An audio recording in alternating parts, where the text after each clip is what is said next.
तो फ्रेंड्स, ये हमारा कंप्यूटर का मेन हिस्ट्री का ये वीडियो है। मैंने पहले ही यहाँ पर कंप्यूटर हिस्ट्री के बारे में मैं अलग यहाँ पर प्लेलिस्ट बना चुका हूँ। इससे भी पहले मैंने कुछ यहाँ पर कंप्यूटर हिस्ट्री के बारे में कुछ टॉपिक यहाँ पर बताए आपको। यहाँ इस वीडियो के अंदर मैं सिर्फ मेन जनरल पर्पस के ऊपर जो भी जितना यहाँ पर कंप्यूटर हिस्ट्री के ऊपर आपको नॉलेज देना है, इसीलिए कंप्यूटर हार्डवेयर की प्लेलिस्ट में आपको ये बता रहा हूँ यहाँ पर कंप्यूटर हिस्ट्री के बारे में। तो यहाँ पर आपको इस वीडियो से ज़्यादा देखना है तो आप कंप्यूटर की हिस्ट्री के बारे में आप देख सकते हो। तो चलिए हम इस वीडियो में स्टार्ट करते हैं।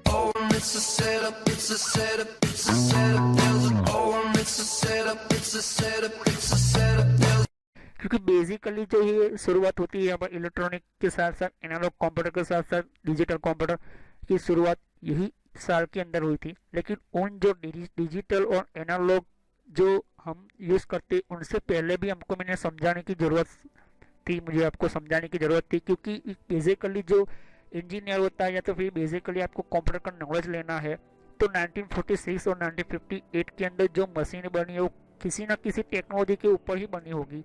तो फर्स्ट जनरेशन जो ऐसी थी 1946 और 1958 के अंदर, जो कंप्यूटर जो होता है वो अलग अलग यहाँ पर सिचुएशन के अंदर चेंज होता गया। लोग पुरानी चीज़ों को पढ़ते गए, उनके अंदर खामियां ढूंढते गए और उनके अंदर प्रॉब्लम क्या होती थी निकालते गए।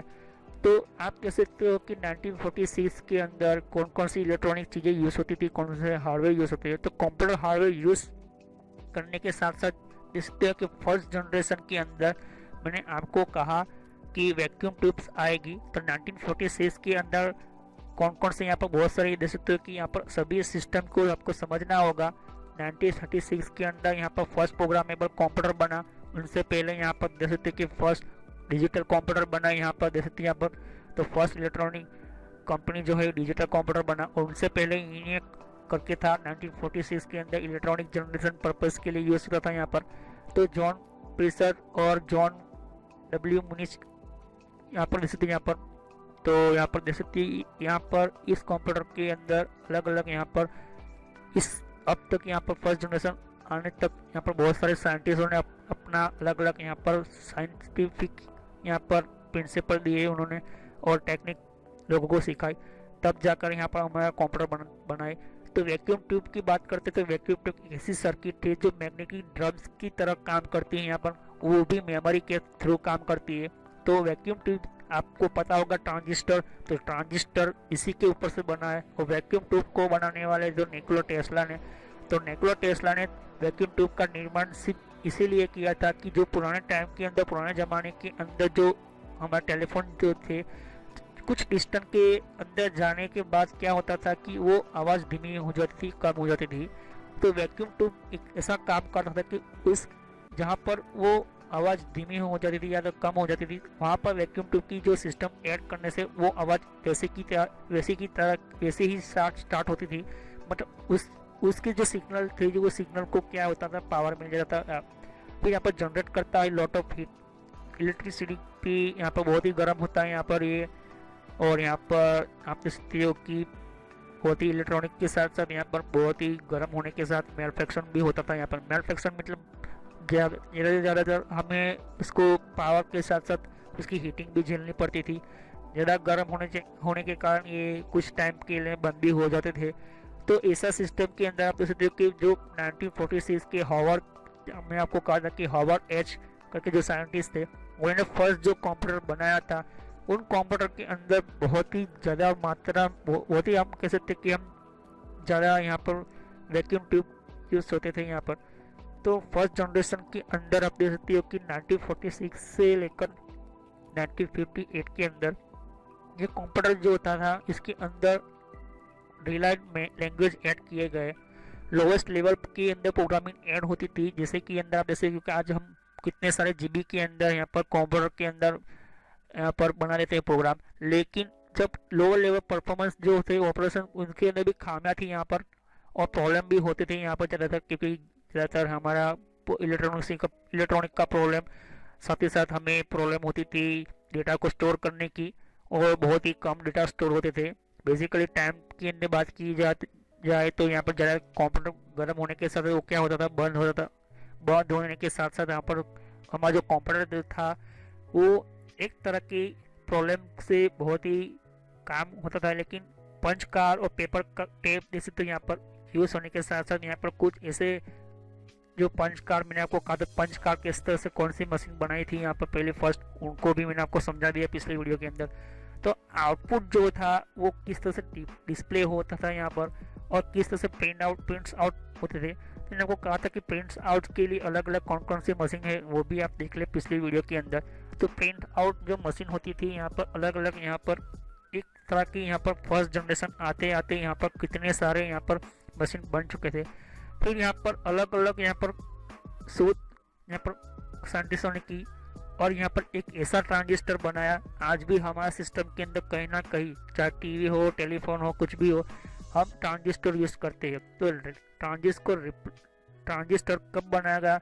ये एक वैक्यूम ट्यूब के ऊपर इतना बड़ा यहाँ पर अलग अलग यहाँ पर साइंटिफिक यहाँ पर सिस्टम सोचना शुरू किया, और यहाँ पर फर्स्ट यहाँ पर आया वैक्यूम ट्यूब की जगह। तो 40 वैक्यूम ट्यूब के बराबर यहाँ पर एक ट्रांजिस्टर आया, और यहाँ पर ट्रांजिस्टर का यहाँ पर डेवलप हुआ।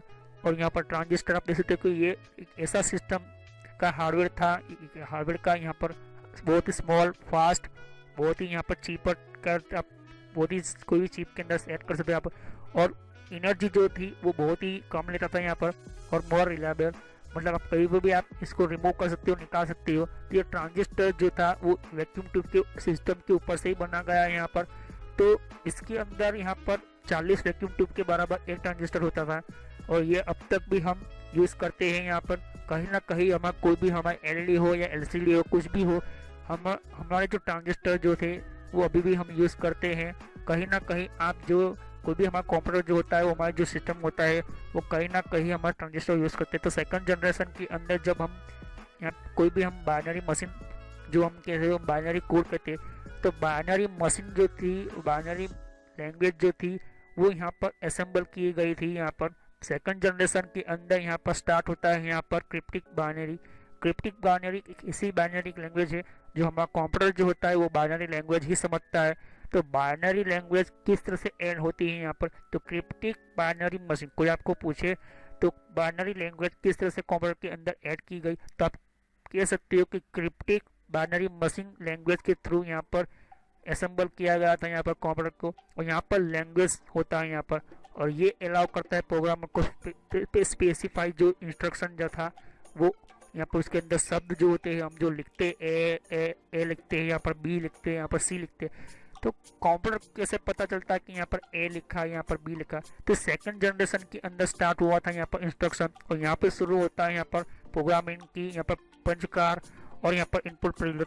तो बेसिकली जो देख सकते हैं यहाँ पर अलग अलग सिस्टम के अंदर इनपुट और प्रिंट आउट जो देख सकते हैं यहाँ पर अलग अलग यहाँ पर।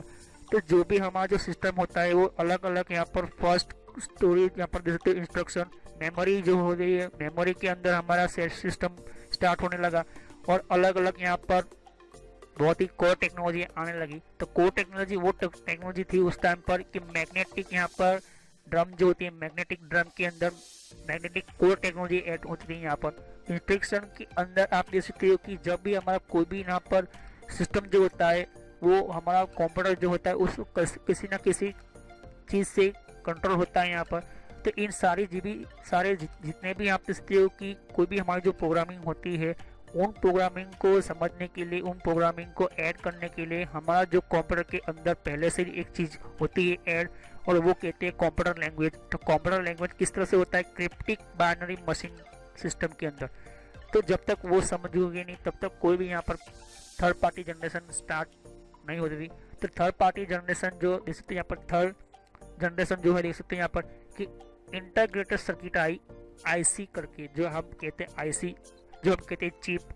तो एक यहाँ पर क्या होता है कि एक बहुत बड़ी एक यहाँ पर टेक्नोलॉजी की यहाँ पर टर्निंग पॉइंट कह सकते हैं यहाँ पर थर्ड जनरेशन के अंदर। इस तरह से आप देख सकते हो कि बहुत सारी अलग अलग यहाँ पर सर्किट होती थी यहाँ पर। और 1965 1970 के अंदर यहाँ पर प्रोग्रामर भी बहुत ही अच्छी तरह से यहाँ पर आने लगे यहाँ पर। तो 1959 के अंदर 1956 के देख सकते हैं यहाँ पर। तो जो हमारा जो थर्ड जनरेशन था, सेकंड जनरेशन से भी अच्छा यहाँ पर जो था, वो हमारा ट्रांजिस्टर के साथ साथ अलग अलग यहाँ पर और भी सिस्टम आने लगी, ऐड होने लगी।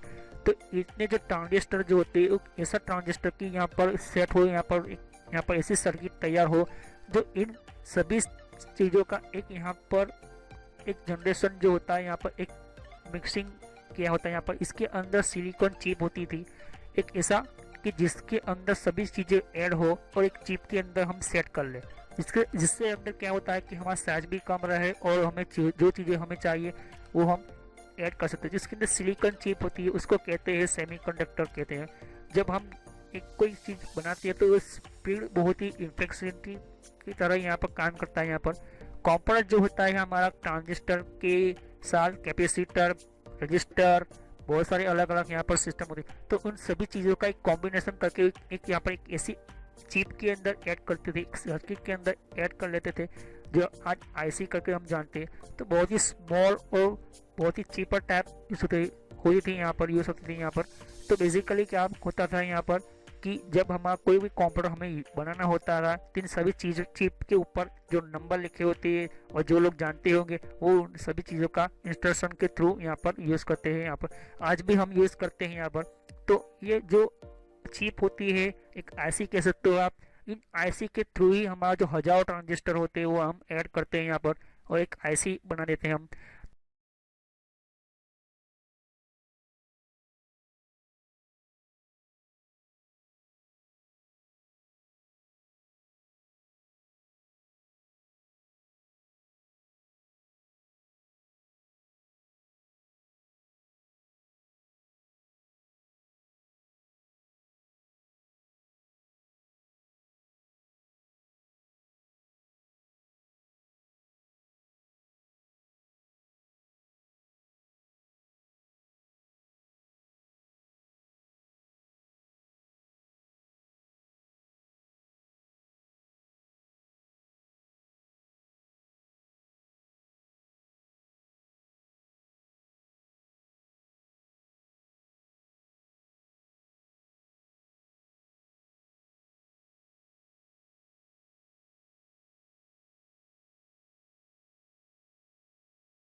पहले कमांड बेस था यहाँ पर सिर्फ, तो हम जो कंप्यूटर हैंडल करते थे सिर्फ कमांड बेस यूज करते थे। लेकिन यहाँ पर माउस से हैंडल होने लगा और यहाँ पर हैंडल होने लगा यहाँ पर बेसिकली कीबोर्ड से। तो यहाँ पर इंटरनेट भी यहाँ पर ऐड डेवलपमेंट हुआ। और यहाँ पर बेसिकली किस तरह से यहाँ पर चिप के अंदर काम होता है, तो चिप के अंदर जो होती है वो बहुत ही, मैंने कहा था, हजारों थाउजेंड यहाँ पर ट्रांजिस्टर, रजिस्टर, कैपेसिटर्स ऐड होते हैं यहाँ पर। और यहाँ पर बहुत सारी थाउजेंड सर्किट ऐड की जाती है। उन सभी सर्किट को बिल्ड करके यहाँ पर एक चिप बनाई जाती है जिसे हम कहते हैं माइक्रो प्रोसेसर। अब यही हमारा मेन कंप्यूटर बन चुका था 5th जनरेशन के अंदर, जिसके अंदर ऐड किया गया 5th generation artificial intelligence add की गई। आर्टिफिशियल इंटेलिजेंस ऐसी सिस्टम थी जिसके अंदर हम जो लिखते हैं, जो ऐड करते हैं, उसकी तरफ से यहाँ पर हमें आउटपुट मिलता है। यहाँ पर जैसे कि आप इस तो अभी भी यहाँ पर ये डेवलपमेंट यूज होती थी यहाँ पर, और यहाँ पर यूज होती है अभी। आर्टिफिशियल इंटेलिजेंस यहाँ पर ऐसी सिस्टम है जो एक तरह की यहाँ पर प्रोसेस करता है। यहाँ पर जो हम इनपुट देते हैं, जो लिखते हैं हम, तो यहाँ पर एक ऐसा यहाँ पर हेल्प करता है। यहाँ पर जो आर्टिफिशियल इंटेलिजेंस जो होती है यहाँ पर, वो रियलिटी ऐसे ही हेल्प करता है हमें कंप्यूटर के बीच और हमारे बीच समझने की सिस्टम को। तो आर्टिफिशियल इंटेलिजेंस एक ऐसा यहाँ पर सिस्टम होने के साथ साथ यहाँ पर डेवलप किया गया यहाँ पर डिवाइस को रिस्पॉन्स करने के लिए। और यहाँ पर नेचुरल लैंग्वेज ऐड की गई यहाँ पर, जैसे कि हम इंग्लिश कहते हैं यहाँ पर, तो कैपेबल कर सके हम इसको, सेल्फ ऑर्गेनाइजेशन कर सकते हैं हम, इसको समझ सके। तो यहाँ पर आर्टिफिशियल इंटेलिजेंस आज भी हमारे जो सिस्टम यूज होते हैं यहाँ पर, कुछ लोगों के ऊपर नज़र रखने के लिए, कुछ लोगों के ऊपर हम हमारी बातें सुनने के लिए, तो आर्टिफिशियल इंटेलिजेंस का ही काम होता है यहाँ पर। तो एक गोल होता है यहाँ पर डेवलप करने के लिए। तो यहाँ पर ये जो एप्लीकेशन हम बहुत ही यहाँ पर यूज़ करते हैं यहाँ पर, और जैसे कि हम हमारे वॉइस रिकॉर्ड करते हैं हम देख सकते हैं यहाँ पर, तो ये किस तरह से होता है, आर्टिफिशियल इंटेलिजेंस के कारण ही होता है यहाँ पर। आप देख सकते हो कि ये जो बहुत ही हमारा जो ऑर्गेनाइजेशन जो होती है, ये सारे का सारे जो सिस्टम जो होती है, एप्लीकेशन जो होती है, वो आर्टिफिशियल इंटेलिजेंस पर ही काम करता है।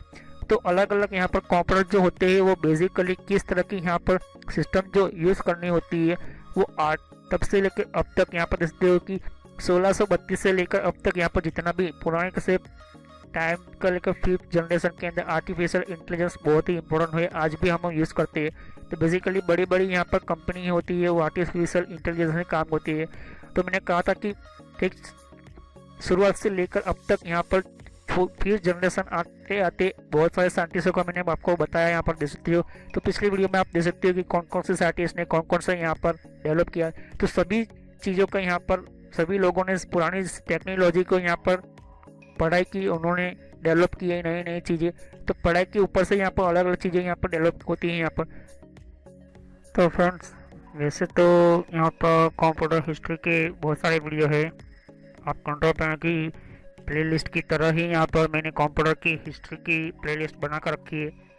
तो जितना मैं आपको कंप्यूटर की हिस्ट्री के बारे में आपको समझाना था मैंने आपको बताया यहाँ पर बेसिकली। तो जितना आपको और जानना है आपको कंप्यूटर हिस्ट्री के बारे में, तो आपको प्लेलिस्ट में जाना होगा और 1 बाय 1 आपको पता चलेगा। तो ये सिर्फ कंप्यूटर के जनरेशन के बारे में बताया है आपको। तो नेक्स्ट वीडियो में हम सीखेंगे कि यहाँ पर कंप्यूटर के कौन कौन से पार्ट्स है। तो फ्रेंड्स, ये मेरे social knowledge and entertainment channel है ये, और इस चैनल के अंदर आपको सब्सक्राइब कर क्लिक कीजिए, और यहाँ पर सब्सक्राइब कर क्लिक करने से आपका जीमेल आईडी के अंदर आपको एक नोटिफिकेशन मिलेगा जो भी मैं वीडियो अपलोड करता रहूँगा। और बेल आइकन पर क्लिक करने से आपको नोटिफिकेशन मिलेगा आपके अकाउंट के ऊपर, आपका जो यूट्यूब का जो सॉफ्टवेयर यूज़ कर रहे हो, जो भी आपका मोबाइल के अंदर आप यूट्यूब चला रहे हो, या तो फिर आपको ब्राउज़र वाइज आप यूट्यूब चला रहे हो, तो भी आपको नोटिफिकेशन मिलेगी। मैं तरह तरह की वीडियो यहाँ पर अपलोड करता रहता हूँ, तो ये हर एक टाइम के अंदर आपको बताता रहेगा कि कौन कौन से आपको वीडियो की नोटिफिकेशन मिले। यहाँ पर प्लेलिस्ट है, तो प्लेलिस्ट पर क्लिक करोगे तो यहाँ पर मेरी सारी प्लेलिस्ट आपको मिलेगी। ये कंट्रोल पैनल की सीरीज़ की प्लेलिस्ट है, तो मैं कहूँगा कि ये सारी पार्ट वाइज है, तो पहले पार्ट वाइज ही ये वीडियो देखे तभी आपको पता चलेगा। और यहाँ पर दूसरी प्लेलिस्ट है यहाँ पर विंडोज़ की, तो विंडोज़ 10 के अंदर कौन कौन सी सेटिंग्स है, तो ये भी प्लेलिस्ट है। तो सब्सक्राइब पर क्लिक करने से और बेल आइकन पर क्लिक करने से आपको ज़्यादातर नोटिफिकेशन मिलेगी। तो thanks for watching my video.